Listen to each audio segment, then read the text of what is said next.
ஹாய்ங்க, இன்றைக்கி சூப்பரான ஒரு அடிப்புளியான ஒரு சூப்பரான ஒரு தக்காளி குழம்பு எப்படி செய்யணும்னு சொல்லி பார்க்கலாங்க. அதுக்கு ஒரு மண் சட்டி காஞ்ச பின்னாடி ஆயில் சேர்த்திக்கலாங்க. ஆயில் காஞ்ச பின்னாடி கடுகு சேர்த்திக்கலாங்க. கடுகு நல்லா பொரியட்டும்.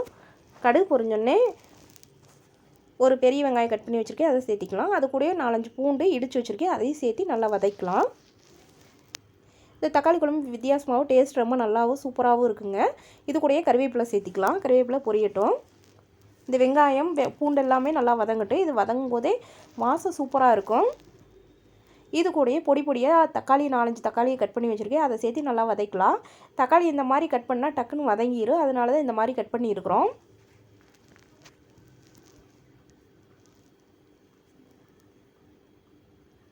இது கூடயே ஒரு சின்ன துண்டு பெருங்காயம் சேர்த்திக்கலாம். பெருங்காயம் எல்லா சாப்பாடுலையும் சேர்த்துறது ரொம்ப நல்லது. தண்ணி சேர்த்தாமல் அப்படியே வதக்கி விடுங்க. இதில் இருக்க சாரே சரியாக இருக்குது இது வேகிறதுக்கு. இது கூடயே 2 பச்சை மிளகாய் சேர்த்திக்கலாம்.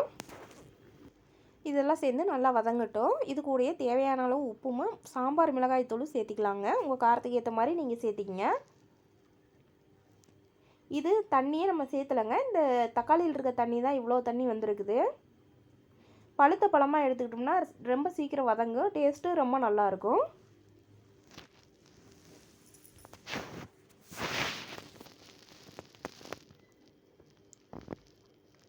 இப்படியே நல்லா வேகட்டும். தண்ணி சேர்த்தவே வேண்டாம், இந்த சாரே சரியாக இருக்குது இதுக்கு. உண்மையிலுமே இதோட டேஸ்ட் அட்டகாசமாக இருந்துச்சு. சாப்பாடு, தோசை, இட்லி, சப்பாத்தி எல்லாத்துக்குமே இது சாப்பிட்லாம். ரொம்ப டேஸ்ட்டு சூப்பராக இருந்துச்சு. நம்ம தக்காளி வேறு சின்ன சின்னதாக கட் பண்ணி போட்டிருக்கோமா, அந்த தோல் வந்து வாயில் சிக்காது, ரொம்ப நல்லாயிருக்கும்.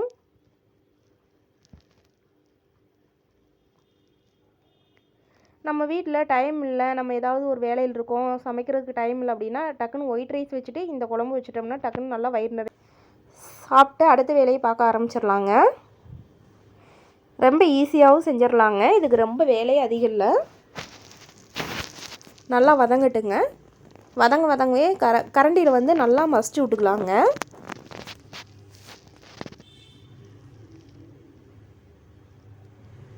பாருங்கள், தக்காளி வந்து நல்லா பழுத்த பழமாக இருக்குது, எவ்வளோ தண்ணி வருதுன்னு பாருங்கள்.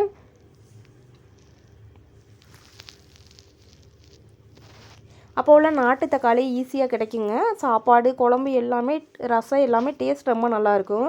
இப்போலாம் நாட்டு தக்காளி கிடைக்கிறதே இல்லை, எங்கே பார்த்தாலும் ஹைப்ரிட் பொருள் தான் கிடைக்கிது நம்மளுக்கு. அதனால தான் நம்ம செய்கிற சாப்பாடோட டேஸ்ட்டும் மாறி வருது. இது பூண்டெல்லாம் இடித்து போட்டிருக்கனால ரொம்ப வாசமாகவும் சூப்பராகவும் ஒரு வித்தியாசமாகவும் இருக்குங்க. டேஸ்ட்டு ரொம்ப சூப்பராக இருக்கும்.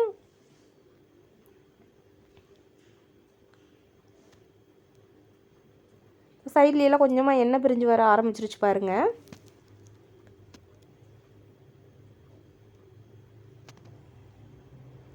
அவ்வளோதாங்க, சூப்பராக குழம்பு ரெடி ஆயிடுச்சுங்க. நீங்களும் இதே மாதிரி உங்கள் வீட்டில் செஞ்சு பாருங்கள்.